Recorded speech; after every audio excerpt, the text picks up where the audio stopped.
আমরা প্রথমে আমাদের শোক প্রস্তাব গ্রহণের মধ্যেখান দিয়ে বোর্ড মিটিং শুরু করলাম। সীতারাম ইয়েচুরি রাজ্য সম্পাদক, সিপিএমের শ্যামল মুখার্জি আমাদের প্রাক্তন মেয়র, ছন্দা সেন এবং সুজয় দাস আসানসোলের বিশিষ্ট সমাজসেবী, এরা সব মারা যাওয়াতে শোক প্রস্তাবগুলো গ্রহণ করার পরে আমরা বোর্ড মিটিং শুরু করলাম। আমরা গত মাসের মিটিংয়ে কনফার্মেশন করেছি, মেম্বার মেয়র ইন কাউন্সিলের মিটিংগুলোতে রেজুলেশনটা আমরা কনফার্মেশন করেছি। বিল্ডিং প্ল্যান প্রায় আমরা 96টা স্যাংশন করেছি। ডেভেলপমেন্টের বিষয় নিয়ে আমরা দুর্গাপুজোর আগে যাতে সমস্ত রাস্তাঘাট যাতে রিপেয়ার হয়ে যায় তার জন্য আমাদের আলোচনা হয়েছে এবং কন্ট্রাক্টরকে বলা হয়েছে, এবং বেশ কয়েকটা হাইমাস লাইট আমরা টেন্ডার করেছি যেগুলোকে আমরা পুজোর আগে ইনস্টলেশন করে দেওয়ার জন্য ব্যবস্থা করছি। এবছর যেহেতু রাত করে পুজো আছে সেহেতু প্রত্যেকটি পুকুর ঘাটে আমরা অতিরিক্ত লাইটের ব্যবস্থা করা হয়েছে, তার জন্য টেন্ডার আমাদের প্রায় হয়ে গেছে। আমরা আগের মাসেও একটা পুজোর আগে একটা কালী পুজো, ছট পুজো এবং অন্যান্য যে সমস্ত আছে জগদ্ধাত্রী পুজো নিয়েও আমরা একটা আজকের এই মিটিংয়ে সিদ্ধান্ত নিয়ে মিটিং ডেকেছি। আমাদের যারা নন টেকনিক্যাল ম্যান ছিল তাদের মাইনে বাড়ানোর ব্যাপারেও আমরা সামান্য আলোচনা করলাম, এবং তাদেরও কিছুটা যাতে এই দুষ্প্রাপ্য মূল্যবৃদ্ধির বিয়েতে বাজারে তারাও যাতে কিছু আর্থিক সহায়তা পায় তার জন্য আমরা আলোচনা করেছি। আমরা আলোচনা করলাম যাতে ইলেকট্রিক সাপ্লাই তার নিজস্ব লাইটটাকে যেন সাপ্লাই দিতে পারে শহরে, যার জন্য জলের কষ্ট এবং উৎসবের মুখে সেই সমস্ত আলোগুলো যাতে সবাই পায় সেই ব্যাপারেও আমরা আলোচনা করেছি।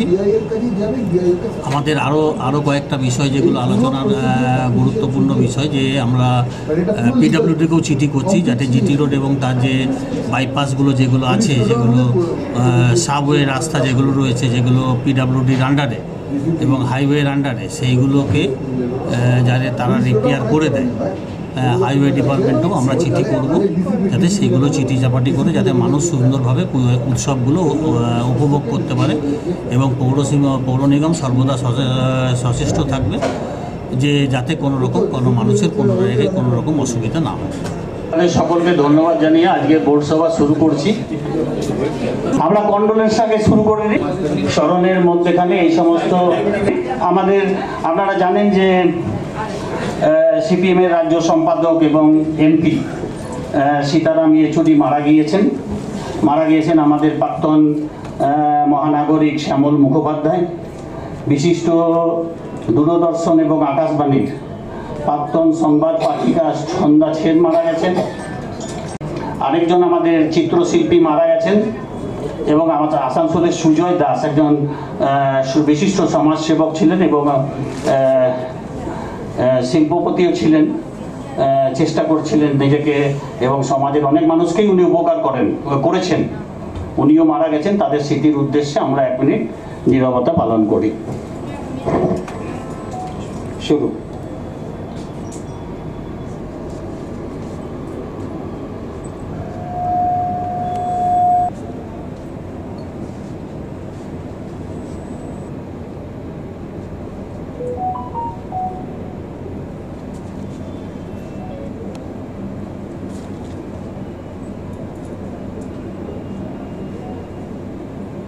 ধন্যবাদ। আজকের এই বোর্ড সভায় গুরুত্বপূর্ণ হলো যে সামনে দুর্গাপুজো, ভারতবর্ষের মধ্যে সবথেকে বড় পুজো এবং সবথেকে বেশি ইকোনমিক ট্রান্সফার হয়, সেই সমস্ত ভাবনা চিন্তা করার ওপরে এই পুজোটাকে নির্ভর করে, এবং মানুষের সামাজিকতা, আর্থিক সমস্ত কিছু নির্ভর করে। আমাদেরও পৌর নিগমের দায়িত্ব পড়ে, সেই জন্য প্রত্যেক কাউন্সিলর রয়েছেন। আপনারা নিজে তো জায়গায় কাজ করেনই, এবং তার সঙ্গে মেয়র রয়েছেন। তো আমরা আজকে এই 19 তারিখে এই মিটিংটা করছি যাতে দুর্গাপুজোর আগে থেকে অনেকটা সময় পাওয়া যায়, আমাদের কাজকর্ম, রাস্তাঘাট রিপেয়ার করা যায় যতটা সম্ভব।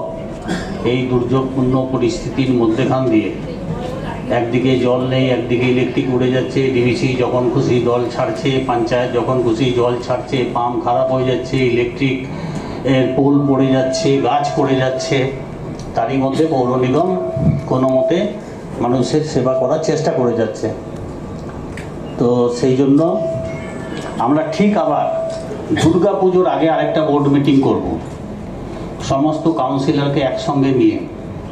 কারণ বোর্ড মিটিং এই মাসে দুর্গা পুজো যেমন পড়বে, কালী পুজো পড়বে, আবার তার সঙ্গে ছট পুজো পড়বে।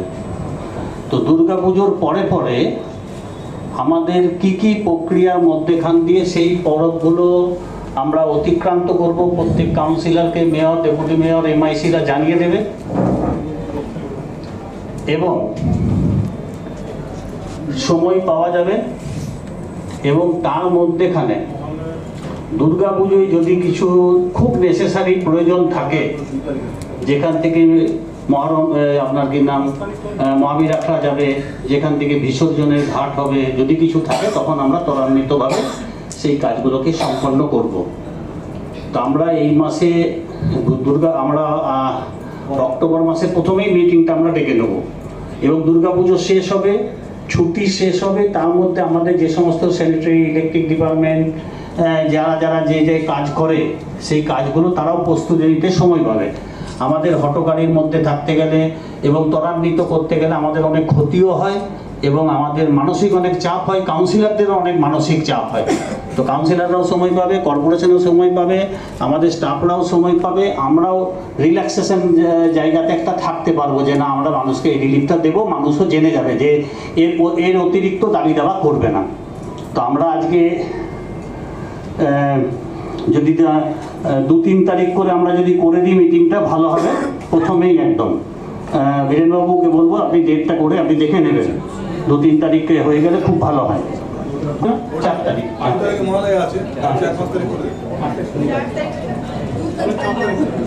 4 তারিখে আবার শুক্রবার আছে, তো ঠিক আছে 5 তারিখেই হবে, ঠিক 5 তারিখে শনিবার, ঠিক আছে। তাহলে শুক্রবার যদি আমরা ইয়ে করি, ডেটটার পরে করি, ডেটটার পরে করে দিই, হ্যাঁ 2টার সময় করে দিই।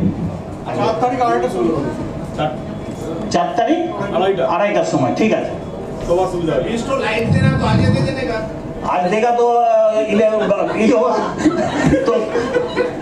ना वो होगा होगा होगा काली पूजा का पहले करने पड़ेगा, काली पूजा, छठ पूजा। बोर्ड मीटिंग जेहेतु सामने दुर्गा पूजा, पुजो, लक्ष्मी पुजो, छठ पुजो, समस्त पुजोगुलो पड़ছে, पर्वगुलो पड़ছে, সে কারণে যাতে বিভিন্ন জায়গায় যেভাবে গত 13, 14, 15, 16 প্রাকৃতিক দুর্যোগ হয়েছিল, বিভিন্ন জায়গায় পাইপলাইন, বিভিন্ন জায়গায় লাইন ছিল না, বিভিন্ন জায়গায় গাছ পড়ে গেছিলো, বিভিন্ন জায়গায় মানে মানুষের জীবন পরিদর্শন হয়েছিল, সেগুলোকে দেখে কিছু কিছু জায়গায় কাজ করা হয়েছিল, সেগুলোকে যাতে দেখে নেওয়া যায়। তাই সামনে পুজো, রাস্তাঘাট, লাইট, জল এগুলোকে নজর দেওয়ার জন্য সমস্ত কাউন্সিলরদের বলা হয়েছে, অফিসারদেরও অর্ডার করা হয়েছে। না, এমনি কিছু কিছু ছিল যেগুলো গতবার যেটা আমরা পেমেন্ট বাড়িয়েছিলাম বা সবার করেছিলাম, তো এবারে কিছু লোক বাদ পড়ে গেছিলো, সেটা আমরা দেখার জন্য করেছি, সেটা হয়তো পারবে। লাইটে ঘাটে লাইট দিতে সব ঘাটে লাইট যেমন যেভাবে প্রতি বছর করা হয় এই বছরও সেমভাবে করানো হবে। তো যেহেতু গত দুবার পর কন্টিনিউ 3 দিন 4 দিন 5 দিন করে বৃষ্টি হয়েছে, তাতে প্রচুর বিভিন্ন জায়গায় ক্ষতি হয়েছে। জলটা ওই যে বললাম গত 2 দিন থেকে আমাদের ডিভিসি থেকে প্রায় 2.5 লাখ কিউসেক জল ছেড়েছে, ফলে পাম্পগুলো আমাদের জলের ভেতরে আছে। গতবার বৃষ্টিতে যেটা ক্ষতি হয়েছিল বর্তমানে সেটাই হয়েছে, তার ফার বিভিন্ন জায়গায় পাইপ উড়িয়ে নিয়ে চলে গেছে। তো সেগুলোতে হয়তো আমাদের যেখানে 22খানা পাম্প চলতো সেখানে হয়তো 4খানা পাম্প চলছে, কোথাও হয়তো 5খানা পাম্প চলছে, একটু অসুবিধা হয়েছে। প্লাস ইলেকট্রিক ওয়েস্ট বেঙ্গল ইলেকট্রিকের তরফ থেকে যেটা লোডশেডিংটা বেশি হয়েছে, বিভিন্ন জায়গায় গাছ পড়ে গেছে, পোল পড়ে গেছে, সেগুলো বানাতে তার জন্য মানুষের কাছে আমরা জল পৌঁছাতে পারিনি, কদিন অসুবিধা হয়েছে। বর্তমানে কাজ প্রায় কমপ্লিটের মুখে হয়েছে, জল সেবা দিতে হবে। রাস্তাগুলো অলরেডি মেন রাস্তা যেগুলো আছে সেগুলো ওয়াক অর্ডার দিয়ে দেওয়া হয়েছে। বর্ষার কাজ চলছে, হয়তো পিচের কাজটা আমরা করে নিতে পারবো না, কিন্তু মানুষ যাতে যাতায়াতের অসুবিধা না হয় সেই ব্যবস্থাটা আমরা অলরেডি ঠিকাদারকে বলে দিচ্ছি।